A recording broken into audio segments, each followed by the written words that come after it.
राम राम प्यारे मास्टर और मास्टरनियों। कैसे हो आप सभी लोग। अभी आपका जो इंतजार था, रीट जो मेंस जिसकी बात कर रहे थे आप, जिसकी आप तैयारी में लगे हुए हो, उसकी जो विज्ञप्ति है वो बस आने ही वाली है।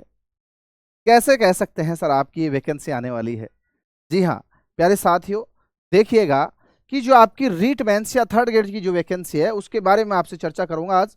तो उसकी दोस्तों जो विज्ञप्ति है, उसकी विज्ञप्ति आपके पास में आने वाली है। कैसे आने वाली है सर, ये देखिएगा। ढाका जी कह रहे हैं, क्या कह रहे हैं आपके पास में, आलोक राज फौजी साहब कह रहे हैं किसे, ढाका जी को। क्या कह रहे हैं कि सर रीट मेंस की विज्ञप्ति शीघ्र ही जारी करने का प्लान है। हो सके तो अगले कुछ दिनों में ही जारी कर देंगे। और फौजी साहब जो कहते हैं वो बहुत जल्दी करते हैं। पहले कहते हैं कि भैया बहुत जल्दी होगी, डेट नहीं बताते हैं, लेकिन अगले 2 या 3 दिन में उसको काम को कर ही डालते हैं।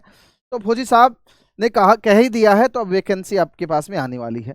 सर इसमें मेन जो मुद्दा है वो क्या रहने वाला है आपके पास में, जो बड़ा मुद्दा रहने वाला है सर, पोस्टों की संख्या। अभी तक जो आपके पास में पोस्ट बताई जा रही है सर, वो 20,000 पोस्ट बताई जा रही है। क्या वास्तव में सर 20,000 पोस्ट है? बिल्कुल बेटा जी, 20,000 पोस्ट तो खाली है, लेकिन एक समस्या है आपके पास में। यह 20,000 बढ़ के 40,000 भी हो सकती थी, लेकिन एक समस्या जो आपके पास में आ रही है वो डीपीसी। जैसा कि आप जानते हो, डीपीसी का मतलब होता है कि यदि कोई टीचर थर्ड ग्रेड में कार्यरत है और उसकी योग्यता है और वो योग्य हो रहा है, उससे पहले वाले सभी लोग सेकंड ग्रेड में जा चुके हैं और अब उसका नंबर है तो वो सेकंड ग्रेड में जाएगा। इसी प्रकार से सेकंड ग्रेड का टीचर कहाँ जाएगा, फर्स्ट ग्रेड में। अब आपके पास में जो यहाँ पोस्ट नीचे नीचे थर्ड ग्रेड में खाली होती हैं वो तो खाली रहेंगी।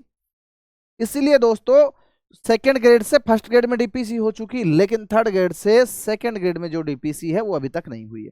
इस वजह से पोस्टों का अभी कोई अंदाजा नहीं लगाया जा सकता। हालांकि लोग ये कह रहे हैं कि 20,000 प्लस पोस्ट में आएंगी। दोस्तों ये भविष्य के गर्त में है कि कितने पोस्टें आएंगी, लेकिन आपको बहुत जल्दी ये खुशखबरी मिलने वाली है। प्यारे साथियों, आप जुड़ जाइए तैयारी में, आपके पास में ज़्यादा समय अब बचा नहीं है। 6 महीने में तो बहुत कुछ हो सकता है जो दोस्तों प्रत्याशित नहीं किया जा सकता। इस प्रकार के भी आपके पास में सफलता मिल सकती है। 6 महीने में लोग आरएएस क्लियर कर लेते हैं, आपको तो केवल एक थर्ड ग्रेड टीचर बनना है। आज के लिए थैंक यू, धन्यवाद।